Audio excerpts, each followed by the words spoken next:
সময় পালে ফোন কৰা আৰু সময় উলিয়াই ফোন কৰা দুয়োটা বেলেগ বেলেগ কথা।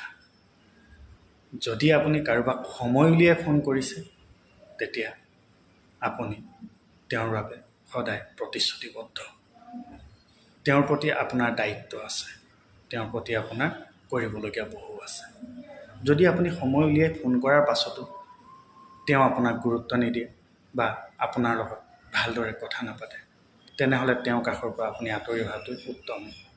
কাৰণ আপুনি ইমান ব্যস্ততা ভৰা জীৱনৰ মাজতো যদি অকণমান সময় উলিয়াই তেওঁক কথা পাতিব বা তেওঁৰ লগত অকণমান সময় কটাব বিচাৰিছে আৰু তাৰ বিনিময়ত আপোনাক যদি তেওঁ অৱহেলা কৰিছে, তেনেহ'লে গম পাব আপুনি তেওঁৰ বাবে প্ৰয়োজনীয় নহয়।